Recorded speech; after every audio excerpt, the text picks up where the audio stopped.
So I'd like to introduce Forrest Lesch-Middelton. And I'm going to just read because otherwise I'll make a mistake. Forrest is a potter, a tile maker, and an educator. He lives and works in Petaluma. His award-winning body of work is rich in political and cultural content, featuring functional pottery and tile that, quote, this is a quote from the New York Times, look like the products of an ancient civilization whose people proudly insisted on being buried with their dishware. So I'd like to invite Forrest to tell us a little bit about ceramics. Thank you. Thank you. This is very out of my element, and that was not a pun. And for Ron, I guess it was. I was floored when I was asked to do this because as somebody working in ceramics, I work with a lot of different elements, but I only know science as it relates to what I do. I was a horrible student in high school, and when in college, glaze chemistry and glaze calculation only it only had to apply to what I was doing. That's about as far as I took it. So even listening to what Ron said there, a lot of it was just kind of over my head. However, I do have a studio up in Petaluma, California. I guess I'm in California. You all know where Petaluma is. And we have a pretty active tile business there, and I've been a ceramic artist since I was a kid. And a lot of the work that I do, this is a bottle of mine. There's some tile down there. There's a little plate, and then a little salt cellar, and then some work that I'm going to talk very little about, but a collaboration piece I did with a calligrapher from Iran. So that all being said, I've never given this specific talk before because it is so specific. So I am going to read some. Normally I kind of wander around when I'm talking, but I've got like laser focus on this thing here. So I apologize if it looks like I'm reading because I am reading. So I'm just going to go through this here real quick.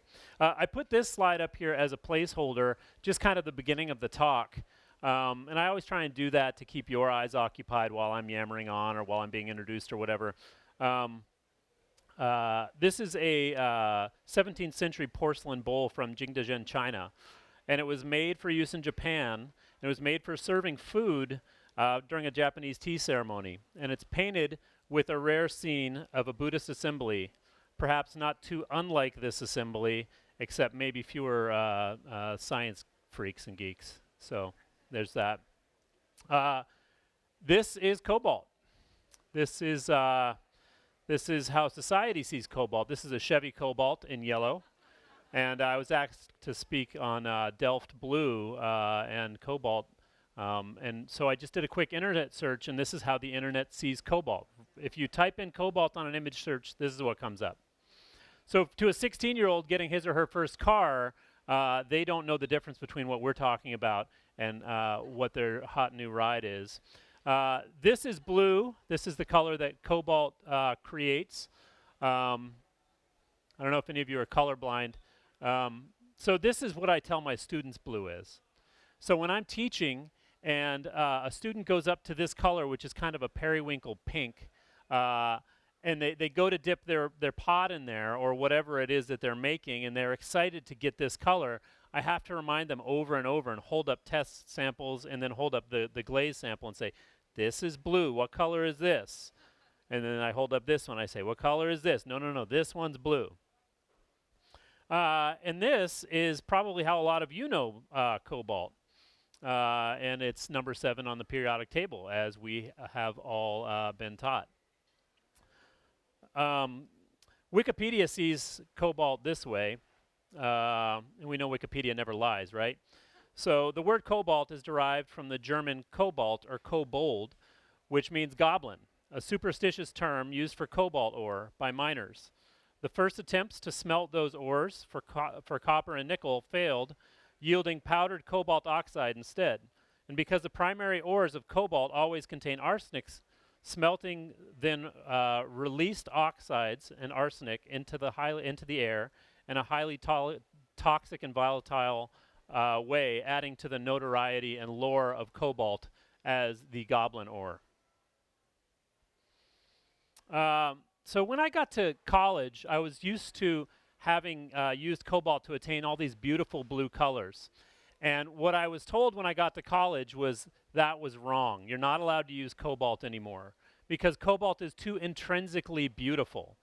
So what they said is, if you can't make it good, like this 17th century Iznik plate, which is one of my favorite things in all of ceramics, northern Turkey, the Iznik ceramic ware is some of the finest stuff in the world as far as I'm concerned for so many reasons. But if you can't make it good, and you can't make it big, like this ongi pot by Korean potter Song Hee-won, and if you can't make it big like Peter Volkes, who is taught in the Bay Area at UC Berkeley for years and is the godfather of abstract expressionism in ceramics, if you can't make it big or good like Peter Volkes, then for God's sake, make it blue. And if you're able to make it blue, then apparently the idea was it would be a quality piece of ceramic. So we have some really quality blue tile there and some really fine quality blue ceramic ware. So as a child, my mom reminded me always to honor where I came from. But as a person who only briefly knew one grandparent and whose lineage was clouded with all kinds of family drama, I found that really hard. I didn't quite know where I came from. I started making work at a pretty early age, and clay, as much as a relative as clay, sorry, I'm not used to reading. Where am I? Clay, as much as any relative or tether I have to any generational past, began to create a past for me. And thanks to my mom, I guess, I used my connection to the material as a connection to my lineage as a potter, substituting craft history for my own family history. And in very 20th century fashion, I kind of just created my own lineage. Not a bloodline so much, but one that I fabricated through my interest in ceramics and current events. And now, like most artists, I have trouble separating what I do from who I am. I find connection by putting myself into the work I make. It gives me an identity, and it gives my work an identity that I hope transcends the object to some degree and allows people to understand the object and the maker, an idea that is taken for granted in many contemporary art forms, but that is often missed in craft because historically objects were seen as craft objects were seen as a purely functional context. So this is a face jug from the early American South. And these were made by slaves primarily. And the idea of the face jug, if you look deep enough into the world of craft, the tradition of the face jug is a perfect embodiment of this integration of daily life into the craft medium. Seemingly without ego or fanfare, it was an expression from an often unknown American slave on a functional jug, a medium that was considered benign or worthless. Often in craft, the repetitive and lifelong act of making an object over and over again acts as a way to open the mind and slowly interpret one's surroundings, without the same level of dogma and ego as many other art forms. What Japanese artist and craft philosopher Setsu Yanagi coined as the unknown craftsman and started the Minge movement in the Japanese arts and crafts movement.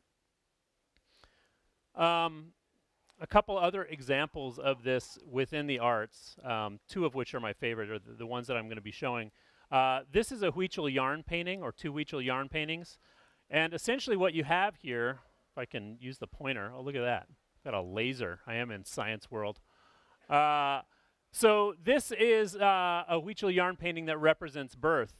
And if you look down here, the woman is giving birth to the child. And as she is going through labor, she's tugging on the testicles of the man who has given her the child. So for those of you who have children, I imagine you've probably been on one side of the coin or the other there. And this is the tree of life. And here you have two ovaries, and here you have sperm coming out of the bottom of the tree of life. So these are actually made with yarn. They're paintings that are painted with yarn. My favorite one that I've ever seen, and if I had a collection of anything, it would be this or the next slide, was a image of the tree of life, and the tree was giving birth to a child. And on one side was a woman throwing vaginas into the tree, and on the other side was a man throwing penises into the tree, and out came a child. So pretty amazing stuff. And then, of course, I don't know if you've ever seen these, but these are the Afghan war rugs. These have occupied my mind more than any pot that I've ever made, most likely. They began under the Soviet occupation, and they still continue to this day. And what I find completely fascinating about these is that, like any folk art, they're just depicting what they see on a daily basis. So these rugs, unlike the traditional Afghan or Persian rugs that are woven with floral imagery, these are woven out with war memorabilia or war machines like tanks here. This is a soldier, and he's surrounded by guns and tanks. Kalashnikov rifle there. So to me, this really embodies what it is to be a craftsperson.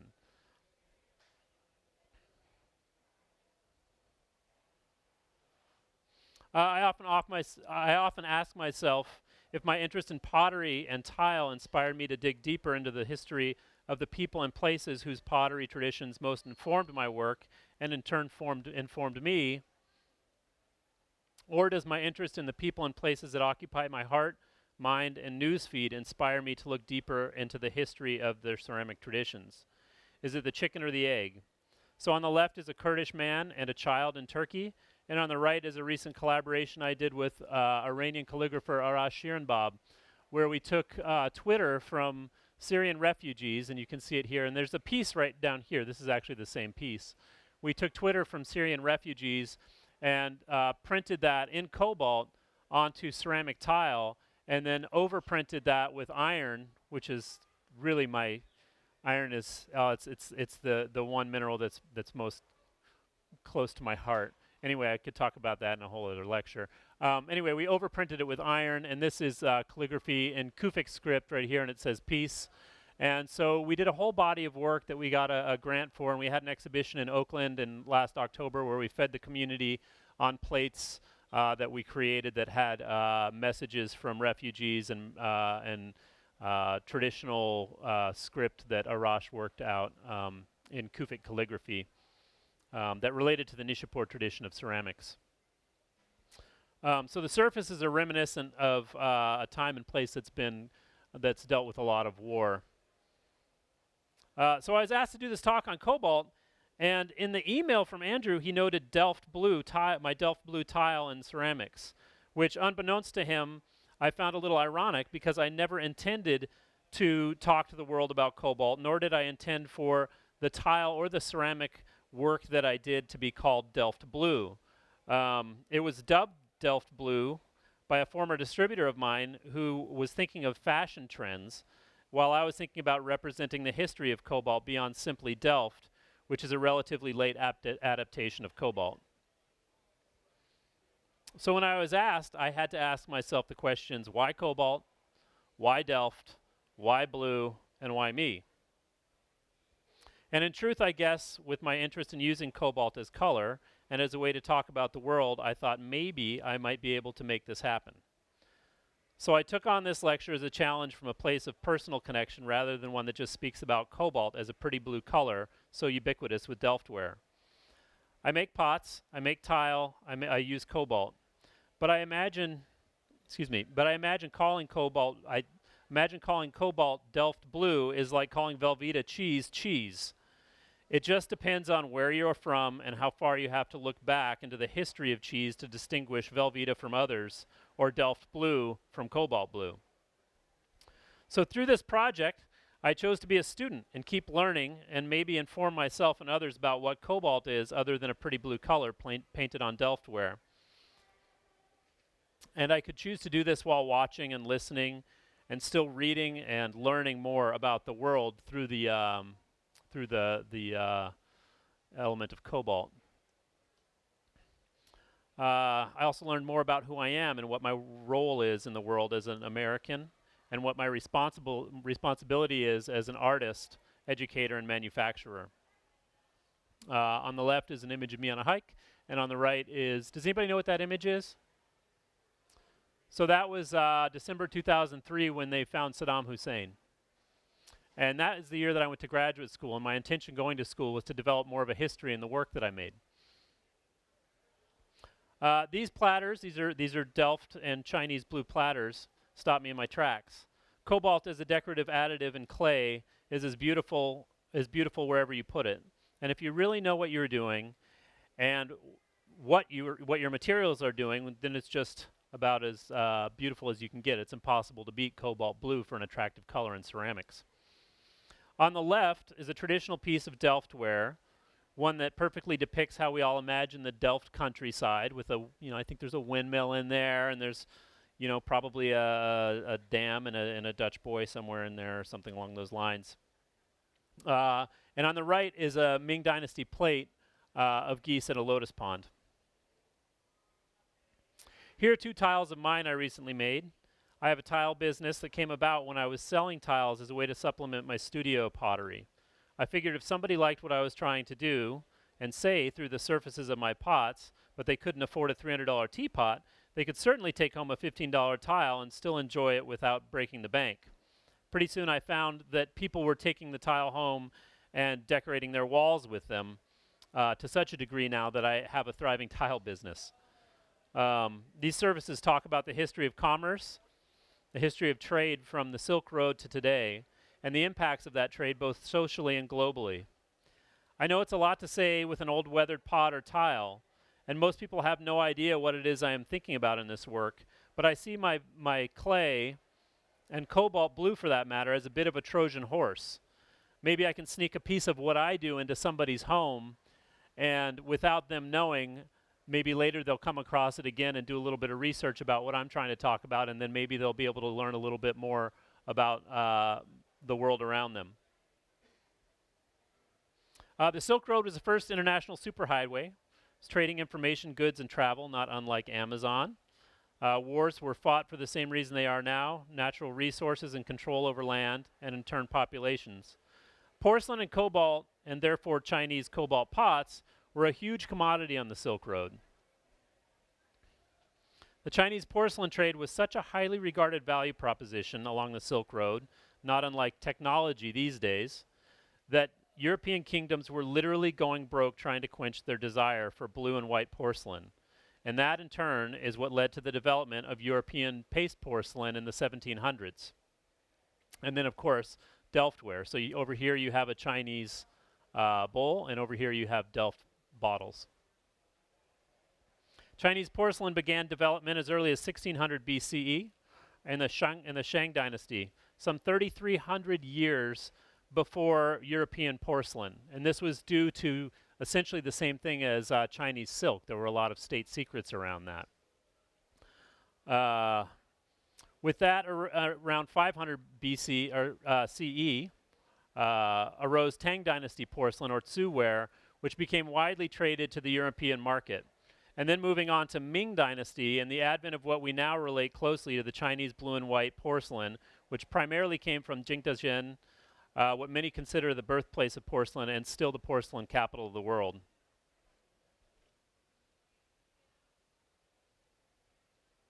By 900 AD, Chinese dingware, which is on the left, had moved into the Middle East, and it was being traded to the Middle East subsequently, where cobalt was coming from. So cobalt was heading to China, and blue and white ware was heading back.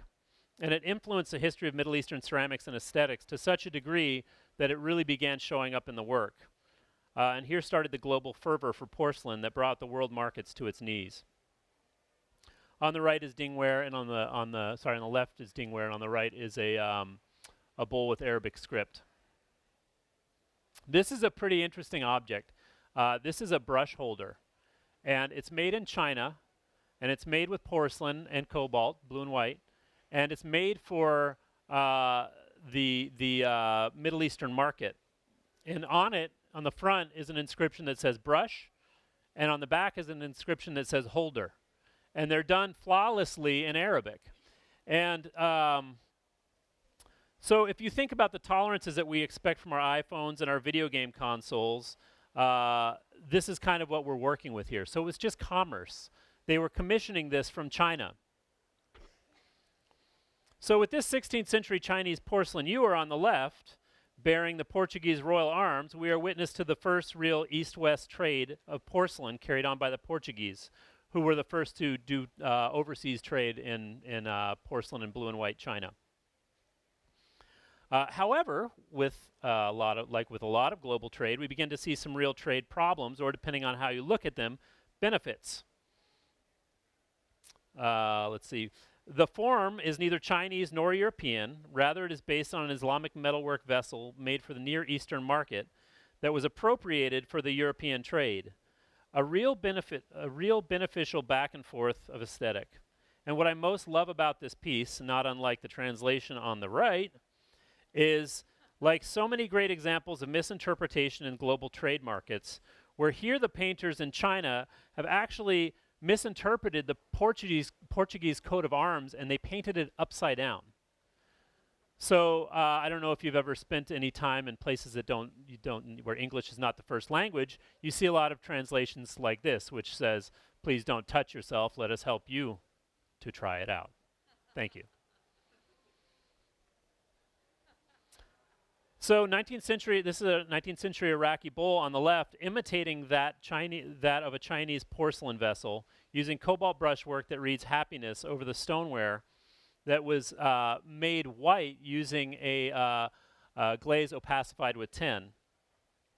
And of course, it's a stunning example on the right of an Iznik pattern, an Iznik plate from northern Turkey using cobalt and hinting at Chinese blue and whiteware. This is where porcelain and faux porcelain trade really took off. Much of the Middle East saw an opportunity to both act as the middleman and for the porcelain trade, and also cut out the middleman by imitating porcelain with the above techniques in the images. With this, we saw the aesthetic not only influence Turkish and Persian wares, but also Italian, Spanish, and other European ceramic markets as well. Trade was so robust, in a matter of fact, it led to the eventual creation of European porcelain, which I mentioned earlier, and then Delftware. There's a really interesting story about the discovery, and this is not necessarily about cobalt, but the discovery of porcelain in Europe, where kings were actually taking alchemists and locking them away in the tower, so to speak. And they were trying to get them to come up with the arcanum for gold. They said, "Oh yeah, I can turn lead into gold, right? Because your kingdom's failing. I'm going to be a shyster over here. I'm going to turn lead into gold. And then when I do that, you're going to give me money, and then I'm going to bail." So they started actually kidnapping the alchemists from different countries and different communities, locking them away and saying, "You're going to make gold because we're busy buying porcelain and we're going broke." It's a true story. A lot of European kingdoms were going broke. They couldn't pay their people because they had so much of a porcelain Jones. So they locked a guy in the tower and they said, "You got to make gold." And the guy said, "I can't make gold." So someone said, "What about porcelain?" And he said, "Now that I can do." And so that is where porcelain came from, some 3,200 years after the advent of porcelain in China. And then, of course, leading on to Delftware. All this from that luscious blue that comes from this little stone called cobalt, and the previously unattainable translucence of clay that we make porcelain from, called kaolin. So where does it all come from?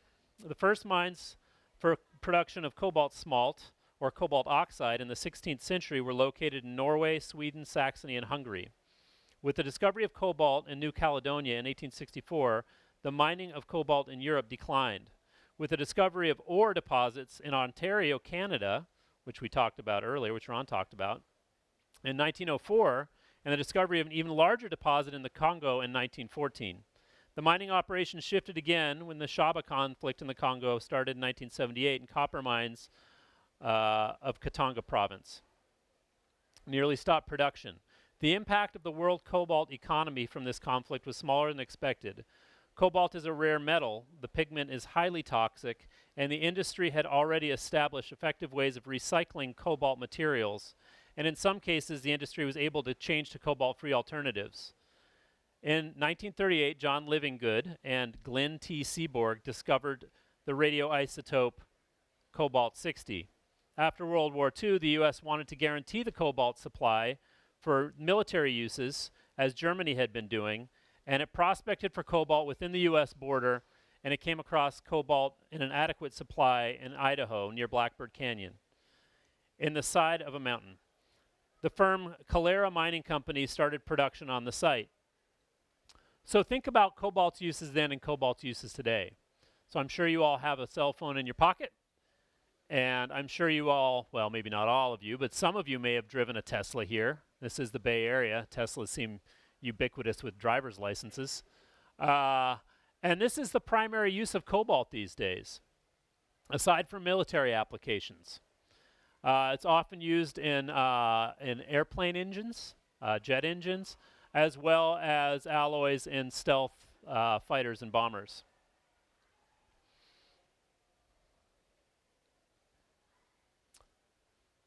So really quickly, I just want to stop here and mention what's going on in this picture. So because of this boom in electric vehicles and alternative fuels and batteries and cell phones, we are in a desperate crunch for cobalt. And like anything else, when there's too much demand, sometimes the supply gets a little bit hairy. This is a picture of a cobalt mine in the Congo. In the Congo, they mine cobalt with children, and they mine cobalt with slaves. And this is one of the things that as an artist I have to step back and think about, because I do use a fair amount of cobalt in what I do, because it is really such a beautiful color. And it's something that I think more of us should be aware of, because it's relative relation to our cell phones and our car batteries. It's been said that artisanal mining is supplied by 10 to 25% coming out of the Congo, and all of the cobalt coming out of the Congo, about 5% of that is conflict cobalt. While the Congo is ranked the second least developed country in the world, it has potential to become one of the richest in the continent thanks to tremendous natural resources. 80 million hectares of arable land, over 1,100 minerals and precious metals, and one of Africa's largest copper reserves, and the world's leading cobalt producer. This is just one of the things I didn't expect when getting into this lecture. Benchmark mineral intelligence analyst Casper Rawls says it is unlikely that companies could sidestep cobalt supplies emanating from the DRC, Democratic Republic of Congo, which is expected to account for 69% of global supply by 2020. He notes that lithium-ion batteries do not contain cobalt metal, but rather cobalt chemicals, and it is the demand for these cobalt chemicals that is pushing prices higher. According to Rawls' research, artisanal cobalt production accounts for about 10%. This is a Syrian refugee camp. And the reason I put this up here is because the majority of my work up until now has dealt with issues of U.S. occupation in other parts of the world as it relates to natural resources. The reason I try to talk about that is because I try to integrate what's going on around me into my work.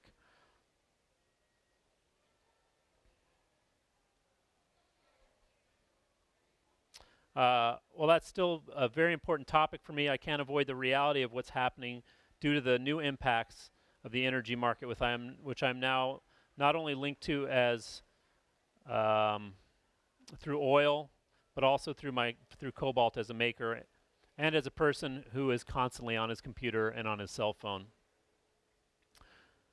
So the question I'm trying to figure out is, what should we make of this? Should I throw out my phone, and should I boycott Tesla? Should we go to China and politely ask them to discard thousands of years of their heritage? In the streets in Jingdezhen, they're literally lined with examples of cobalt blue and white porcelain on lampposts. Cobalt and blue and white porcelain is everything to those communities. It's ubiquitous with Chinese ceramics and culture, the same way the Chevy cobalt is with American society, or goblins are with Germany, or as a matter of fact, well, that's a stretch.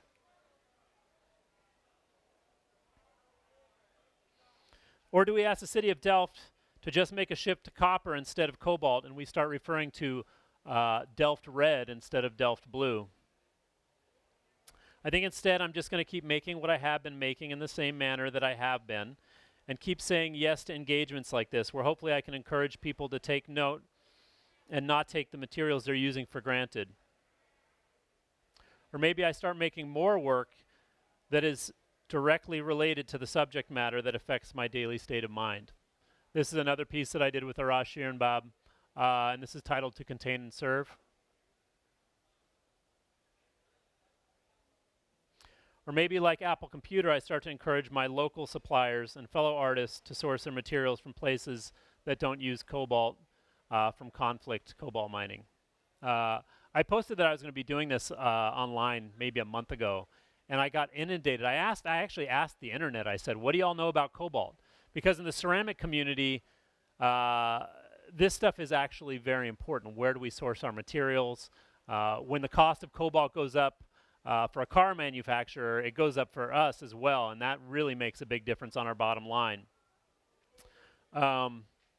So I'm kind of at a crossroads here, and I'm trying to figure out, how do I speak about what's happening in the Congo through my work? How do I continue to consider myself a potter who's making pots about pottery and communicate about issues as deep as cobalt mining in the Congo? On the left here is a collaboration I did with my girlfriend and calligrapher Beth Scheibel. And on the right is my studio, and we're working on a commission for a tile project there. I just wanted to end with a couple of images of contemporary ceramic artists using cobalt in their work these days and commenting on Chinese porcelain. This is Stephen Young Lee. He's in Helena, Montana. Ayumi Hori, who is a social activist and potter in Maine. Julia Galloway. This is her talking series of pictures. I actually have one of these pictures, and on one side is the binary for the human heartbeat, and on the other side is a poem, and I can't remember what it's about, but it's kind of laid out like this, so the poem is just all letters falling. And finally, an image from Michael Klein, who is a ceramic artist in Bakersville, North Dakota, and this I wanted to put in here because this is a use of cobalt to attain black rather than blue, so hopefully to stretch your mind a little bit about cobalt blue. Thank you. Thank you, Forrest. Yeah.